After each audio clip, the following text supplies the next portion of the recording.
L'histoire du monde à présent, Anthony Bélanger, direction les Émirats Arabes Unis, où un employeur devra faire face à la justice. C'est le ministère des Ressources humaines et de l'émiratisation qui a tenu à rendre publique cette affaire.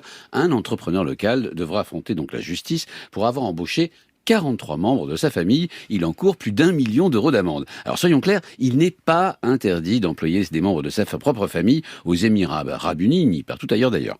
Ce qui est en revanche interdit, c'est de vouloir contourner de cette façon les lois dites d'émiratisation du secteur privé. Et c'est quoi ces lois d'émiratisation ? Alors, à compter du 1er janvier prochain, les entreprises de plus de 50 salariés devront obligatoirement compter au moins 2% d'émiriens, sinon elles devront payer environ 1 500 euros d'amende par mois et par salarié faisant défaut. Or, ce dont est accusé cet employeur, c'est d'avoir voulu contourner cette loi en donnant des emplois fictifs à tous ses proches dans le seul but de remplir le fameux quota de 2% et en touchant en plus des aides. Parce qu'il y a des aides qui accompagnent cette loi. Ah bah oui, parce qu'après le bâton, il faut la carotte. Les salariés émiriens qui accepteront d'être embauchés dans le privé toucheront 1 800 euros de prime mensuelle. On manque pas d'argent aux Émirats Arabes Unis.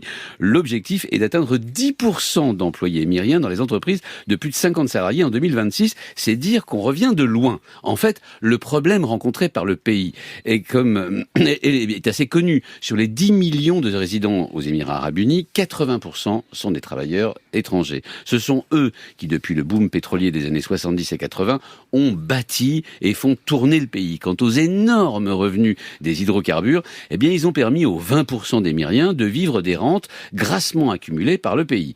Ce qui est moins connu, c'est que les Émiriens travaillent tout de même, mais dans l'énorme et boursouflé secteur public émirien. Encore aujourd'hui, 80% des Émiriens sont fonctionnaires, avec des salaires très confortables et des conditions de travail très aménagées. En clair, les Émirats font semblant de croire que leurs concitoyens travaillent et les payent tout de même. Oui, donc il faut les encourager pour rejoindre le privé. Et croyez-moi, ce n'est pas gagné. D'abord, ce n'est pas une nouveauté dans la région, où depuis 20 ans, on a tout tenté pour faire travailler les nationaux. Seuls Bahreïn et Oman ont obtenu des résultats probants, encore que ces deux pays incluent les entreprises d'État, évidemment, dans le secteur privé. Ensuite, parce que les entreprises elles-mêmes sont réticentes. Bah oui, parce qu'employer un Émirien coûte 50% plus cher qu'un étranger. En plus, leurs collègues étrangers travaillent 6 jours sur 7, eux seulement 5, et avec des horaires, vous l'avez compris, très aménagés. Bonjour l'ambiance au quotidien. Enfin, ces employés émiriens n'ont généralement aucune idée de la façon de se comporter en entreprise.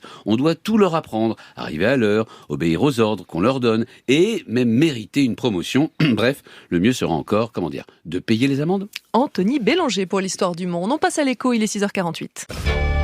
France Inter.